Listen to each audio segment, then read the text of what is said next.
اليوم رح آخذكم برحلة جديدة، مو بس جديدة بالمكان، لا جديدة بالطريقة. رايحين اليوم برحلة بالسيارة من دبي لعمان، تحديدا على مسقط. رح تشوفوا الطريق البري من دبي لعمان، المراكز التجارية بمسقط، جامع السلطان قابوس، جامع الأمين وكثير أماكن غيرها. الرحلة كانت قصيرة بس يومين، خليكم معنا بهالرحلة المميزة لتشوفوا كل الأماكن.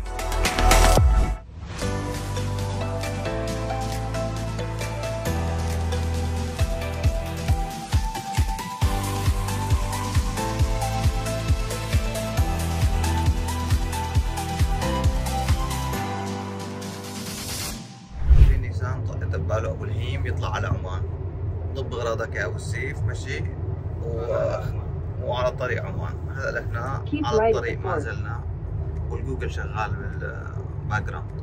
على جميع الاحوال حصور لكم الطريق، نصور لكم الرحله، ودائما همام بهدلني ما بهدلني.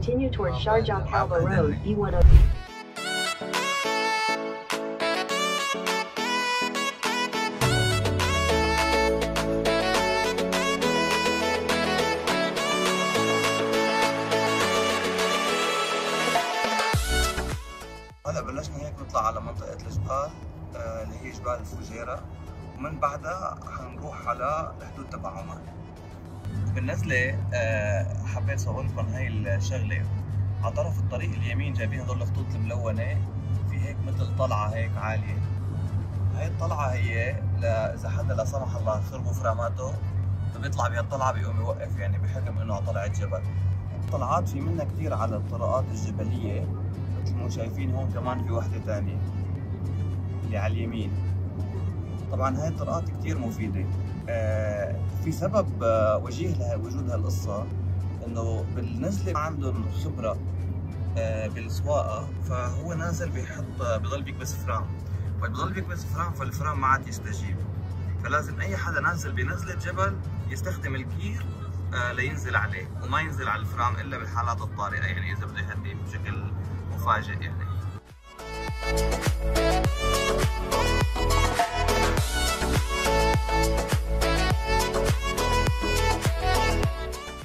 هلا وصلنا على منطقة حتى ومدينة حتى بدبي. وبعد هاي المنطقة حنروح على الحدود تبع عمان. حتى عاملين شغلة حلوة هون بحتى، بعد فيني اقرب لكم اياها. هيك على الجبل حاطين الكتابة حتى كثير حلو. وهذا الدوار تبع حتى، وهي الكتابة على الجبل هلا صرنا قراب عليها كثير. من هون على اليمين بنروح على سد حتى، وحتى فيها سد بيعملوا عليه كياكينج، بيركبوا بالقوارب وبيجدفوا فيه. يعني كثير مدينة حلوة الواحد يزورها. وهذا هون فندق حتى الحصن، فندق GA حتى الحصن.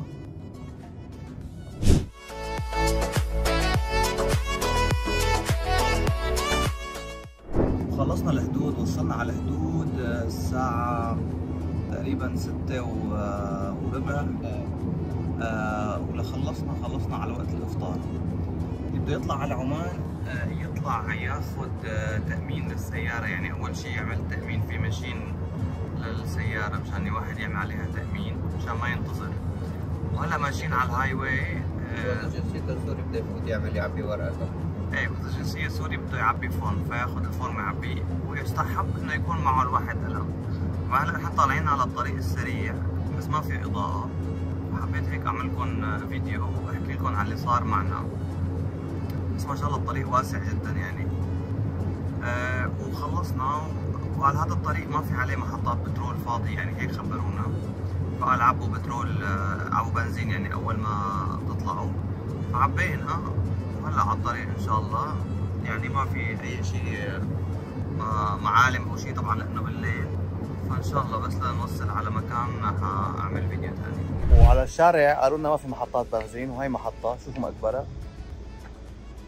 فعلى الطريق السريع في محطات بنزين، في عندهم هون سوبر ماركت، بس ما فيها كثير شغلات يعني. وصلنا هلا على الاوتيل بعمان. ريسبشن وراي، وهذا كله اللوبي هو جراند ميلينيوم جوات مسقط. عندهم قاعدة برا خارجية كتير حلوة، ما بعرف إذا عاملين فيها بوفيه ولا شيء. طبعا اليوم هو آخر يوم رمضان وبكرة عيد، وكل عام وأنتم بخير إن شاء الله. غرفة كتير كوزي، يعني عادة ما بصور الغرف، لسه اللابتوب تبعي ما فتحته. وهي تختين توين بيد، فيهم مكتب هيك صغير ظريف. الميني بار تبعهم هون حاطين تبع القهوة هيك والحركات. الميني بار، ما في ميني بار هون. ميني بار شايفين على ارتفاع الشخص الواحد، فاضي. اول اوتيل بيجي عليه ميني بار فاضي ما فيه شي. احسن اساسا انه في كازاخستان اخذتنا معهم بحوارات انه لا بدنا اياه وبيحاسبونا عليه وما بيحاسبونا عليه. وتسحرنا هون، لسه بكره رمضان هون. تعشينا وهلا هيك في عندهم محل هيك وراي، وقاعدين نحن هون. كان ظريف صراحة يعني. وصباح الخير وكل عام وانتم بخير من مسقط عمان. هذا الفيو الصباحي، هيك هي وشنا، وهي البحر هنيك. هي القعدة اللي كنا قاعدين فيها امبارحة بالاوتيل. هذا هون في مول لولو جنبنا، في كذا مول هون. وهلا صار وقت القهوة. وهي الستيشن، حناخد وحدة من تبع القهوة. حاطين هون بالدرج الفناجين والمي. اجينا نعمل قهوة، كبسنا على هذا الخيار، نزلنا مي سخنة بس. فبدل ما نشرب قهوة حنشرب شاي. نشرب هذا انجلش بريكفاست. طلعنا على المسبح تبع الاوتيل. طبعا عمان تشتهر بكثرة الجبال اللي فيها، طبعا عندهم بحر كبير وشواطئ حلوة، بس كمان الجبال يعني إلها جزء كبير. وعندهم يعني من أهم سلاسل الجبال اسمها جبال الحجر. فهذا المنظر هيك من فوق، هذا المسبح. أظن هيك نصور فيديو هيك الوضع من هون.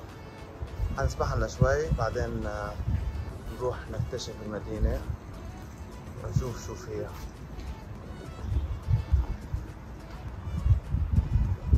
وواجهنا مثل ما شفتوا شوية مشاكل بالكوفي ماشين. طبعا مو هي الجديدة. هلا نقلونا على السويت. السويت هو فيه غرفة قعدة وتلفزيون ومكتب وهيك، وكل فضل يعود لأبو الهيم. طبعا احنا قلنا أول غرفة، وهي وتاني غرفة اللي كنا قاعدين فيها، وهي ثالث غرفة.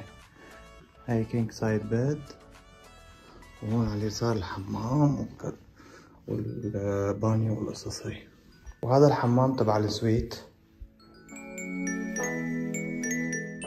شاور منفصل لحاله، فيه 2 شاور، الباث تاب، مغسلتين.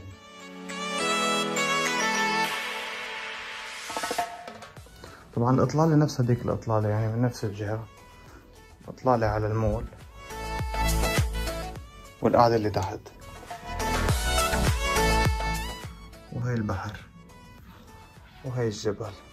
هلا في شغلة بحب أخبركم إياها، إنه إذا قعدتوا بأوتيل وكانت الغرفة مو مثل ما أنتم بدكم، أو كان في عندكم أي مشاكل، لا تترددوا تحكوا مع الأوتيل وتقولوا له إنه نحن والله عنا مشكلة كذا وعنا مشكلة كذا. فيا هن بيظبطوا لكم إياها يا ببدلوا لكم الغرفة. صح أبو الهيم؟ مظبوط.